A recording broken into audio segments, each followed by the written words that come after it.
पूछना चाहता हूँ, ऐसी जिंदगी करके क्या फायदा? इससे तो चुल्लू पर पानी में डूबकर मर जाना बेहतर है। करोड़ों जैसी जायदाद रखने वाले एक लीडर को गिरेबान पकड़कर अलल्लेलान 6.5 करोड़ लोगों के सामने उसको गिरेबान पकड़ के खींचा जाता है, और हम जाके उसके साथ सलाम कलाम करके वहीं पर रहेंगे? कौन सी जिंदगी जी रहे हैं भाई? सच का रास्ते में हम जेल जाएंगे, सच का रास्ते में हम लोग सर कटाएंगे, इसमें डरने का क्यों? बीजेपी और संघ परिवार का आइडियोलॉजी का खिलाफ हम अनकॉम्प्रोमाइज्ड हैं। वखार को बेचकर क्या पॉलिटिक्स करेंगे? टीपू सुल्तान अपनी पूरी जिंदगी फाइट करे, एक मिसाल कायम करे, मैं कभी भी बातिल ताकत के सामने सर झुकाने वाला नहीं हूं। उनका ही खून हमारे रगों में दौड़ रहा है। 100 साल की गीदड़ की जिंदगी से एक दिन की शेर की जिंदगी बेहतर है। भारत जोड़ो यात्रा में राहुल गांधी आए, मैसूर में चामुंडेश्वरी टेम्पल को गए, उधर का चर्च को गए। क्यों टिप्पू सुल्तान का जो गुंबज को नहीं गए? आप मर्डर केस को यूएपीए लगाते हैं तो क्यों मसूद के केस में यूएपीए क्यों नहीं है? जो फाजिल जो है संघ परिवार का लोग जो मर्डर किए उसके लिए यूएपीए नहीं है। Saturday morning national investigation agency NIA हमारे स्टेट सेक्रेटरी शाफी बेल्लारे और हमारे सुलिया असेंबली कॉन्स्टिट्यूंसी का प्रेसिडेंट इकबाल बेल्लारे और ग्राम पंचायत मेंबर भी है, इनको अरेस्ट किए हैं। ये प्रवीण नेट्टार का जो मर्डर है वो मर्डर केस में अरेस्ट किया है बोलकर हम लोग को इत्तला मिला है, इंफॉर्मेशन मिला है। ये हम कंडेम करते हैं। ये जो बीजेपी गवर्नमेंट पावर को मिसयूज करते हुए, अपना एजेंसी को मिसयूज करते हुए उनका डायरेक्शन में किया हुआ एक अरेस्ट है। ये एसडीपीआई को थोड़ा सप्रेस करने के लिए ये किया जा रहा है। जो बीजेपी हुकूमत, ये संघ परिवार आइडियोलॉजिकली हमारे साथ फाइट करने के लिए तैयार नहीं है, तो इस ऐसा सप्रेस करते हैं। ये पहली बार ये नहीं है। जो भी ये आइडियोलॉजी का खिलाफ जो बात करते हैं या इनका फेल्यूर का खिलाफ बात करते हैं, उनको अलग अलग तरीके से सप्रेस किया जाता है। तो इसमें हम लोग को मालूम है, जो गौरी लंकेश को क्यों मारे ये लोग? गौरी लंकेश इसलिए मारे, उनका आइडियोलॉजी का खिलाफ थे। जो ये आइडियोलॉजी हमारा कॉन्स्टिट्यूशन का खिलाफ भी है। MM कलबुर्गी को क्यों मारे ये लोग? महात्मा गांधी जी को क्यों मारे? पंसारे को क्यों मारे ये लोग? क्योंकि ये लोग, इनका आइडियोलॉजी का खिलाफ था। ये लोग, इनका जो आइडियोलॉजी है, ये आइडियोलॉजी को थोपने चाहते हैं। ये कॉन्स्टिट्यूशन का खिलाफ है। इंडिया एक डेमोक्रेटिक मुल्क है। ये डेमोक्रेटिक मुल्क कॉन्स्टिट्यूशन का मुताबिक चलेगा। कोई जो गवर्नमेंट आएगा, उनका आइडियोलॉजी, अलग अलग आइडियोलॉजी के लोग हुकूमत में आएंगे, मगर हुकूमत में आके वो आइडियोलॉजी को तोपने के लिए कोशिश करेंगे, तो ये अवाम मंजूर नहीं करेगा। आप मर्डर केस को यूएपीए लगाते हैं तो क्यों मसूद के केस में यूएपीए क्यों नहीं है? जो फाजिल जो है संघ परिवार का लोग जो मर्डर किए उसके लिए यूएपीए नहीं है। सामिर जो हुबली में नरगुंद में मारा गया, उसके खिलाफ उनका मर्डरर्स को क्यों यूएपीए नहीं है? गौरी लंकेश का केस में यूएपीए नहीं है। MM कलबुर्गी का केस में यूएपीए नहीं है। उतना गौरी लंकेश एक इंटरनेशनल लेवल माना हुआ एक एक्टिविस्ट थे, एक जर्नलिस्ट थे। उनको मारने में आप यूएपीए नहीं लगाते। पर्टिकुलरली इसमें क्यों यूएपीए नहीं लगाते हैं? ये मर्डर केस को यूएपीए क्यों? ये क्या है? एक सप्रेस करने का एक साजिश है ये। तो ये बहुत देर तक नहीं चलेगा। हमारे आखिरी कैडर, आखिरी कारकुन रहे तक भी हमारे ये हक का जो बातचीत है, जो इंसाफ कायम करने के लिए जो हम काम कर रहे हैं, हमारा सच का आवाज, हक का आवाज और ये जितने भी जुल्म और नाइंसाफ का खिलाफ का आवाज, ये बुलंद रहेगा कभी भी। लोगों को एक मैसेज देना है, ये लोग सच का साथ है, सच का साथ, हक के साथ इंसाफ कायम करने के लिए सच का रास्ते में हम जेल जाएंगे, सच का रास्ते में हम लोग सर कटाएंगे। इसमें डरने का क्यों क्या बात है? इसमें डरने का बात नहीं है, क्योंकि social democratic party of India सच का रास्ते में, हक का रास्ते में, इंडियन कॉन्स्टिट्यूशन को मानते हुए ये बीजेपी और संघ परिवार का आइडियोलॉजी का खिलाफ हम अनकॉम्प्रोमाइज्ड हैं। हम बेबाक बात करते हैं, जो भी इनका नाइंसाफी है, नाहक है, इनके खिलाफ हम बात करते हैं, हम लड़ते हैं, हम आइडियोलॉजी से कॉम्प्रोमाइज नहीं करते। दूसरे पॉलिटिकल पार्टी को यह डर है। क्यों डर है?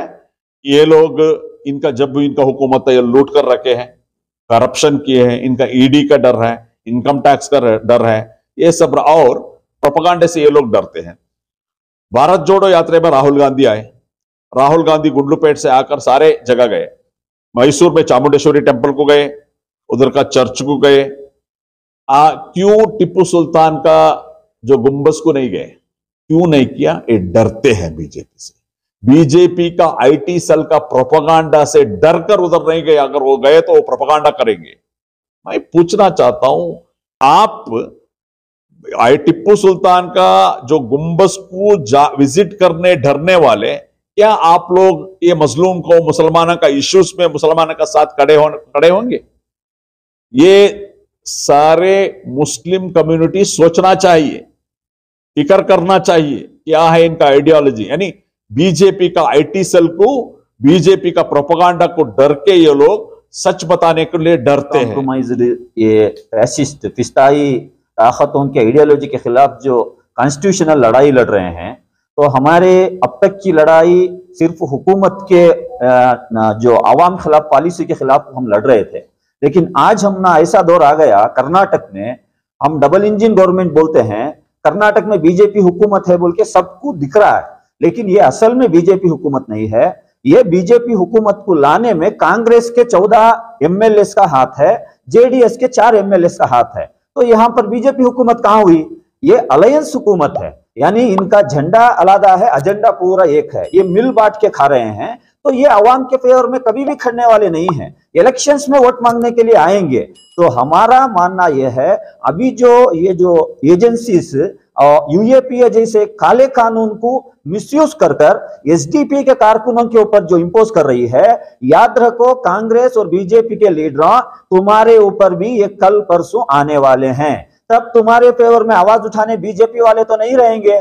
तो आपको आज चौकन्ना हो जाओ। अगर आप यहाँ के downtrodden community, minorities, SC ST community के वोट चाहते हैं, तो उनके ऊपर ये काले कानून को इंपोज कर जब उनको टॉर्चर किया जाता है, उनके हक में खड़ा होना था, आप खड़ा नहीं हुए।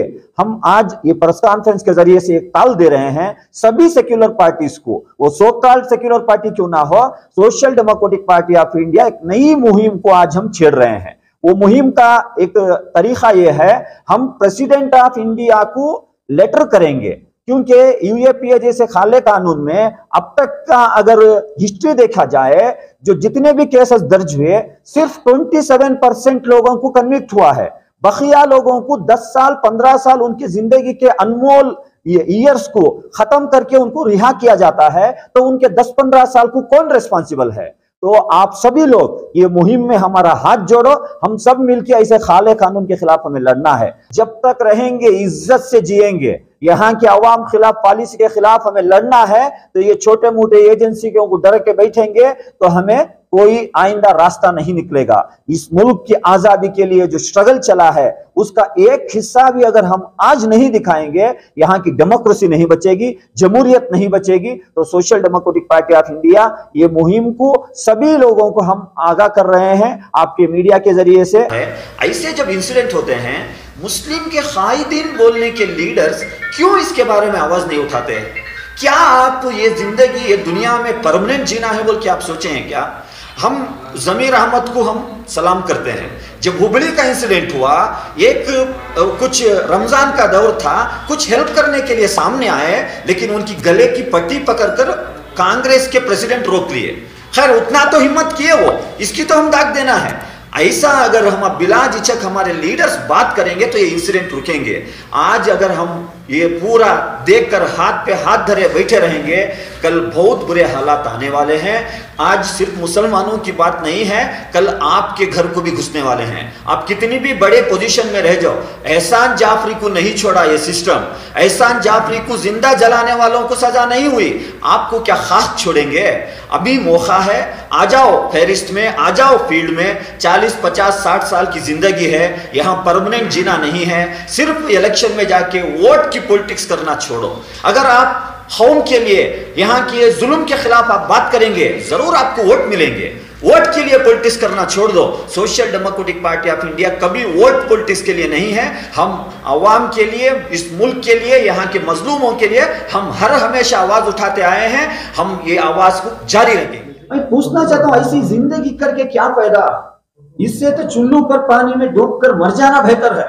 मेरा कहना मानना है, मेरा, उनका पर्सनल, उनकी जगह पर ये करोड़ों जैसी जायदाद रखने वाले एक लीडर को गिरेबान पकड़कर अलल्लेलान 6.5 करोड़ लोगों के सामने उसको गिरेबान पकड़ के खींचा जाता है और हम जाके उसके साथ सलाम कलाम करके वहीं पर रहेंगे। कौन सी जिंदगी जी रहे हैं भाई? उनसे हमारा पर्सनल कुछ लेना देना नहीं है। कोई भी शख्स क्यों ना हो, वो इज्जत की, उसका एक वखार रहता है। वो वखार को गिलाकर, वो वखार को बेचकर क्या पॉलिटिक्स करेंगे? क्या ये दुनिया पानी है? दुनिया है, एक एमएलए, एक मिनिस्टर बन जाने से हमें क्या हासिल करने वाले हैं? कल जाके हमें जवाब देना है। टीपू सुल्तान अपनी पूरी जिंदगी फाइट करे, एक मिसाल कायम करे। मैं कभी भी बातिल ताकत के सामने सर झुकाने वाला नहीं हूँ। उनका ही खून हमारे रगों में दौड़ रहा है। 100 साल की गीदड़ की जिंदगी से एक दिन की शेर की जिंदगी बेहतर है। हमारे साथ एसडीपी के साथ सिर्फ मुसलमान नहीं है, आज दलित कम्युनिटी हो, बैकवर्ड कम्युनिटी हो, हाथ जोड़ रहे हैं। जो इज्जत की जिंदगी जीना चाहते हैं, हमारा हाथ बटा रहे हैं। तो आप भी हमारे फहरिस्त में खड़ जाओ।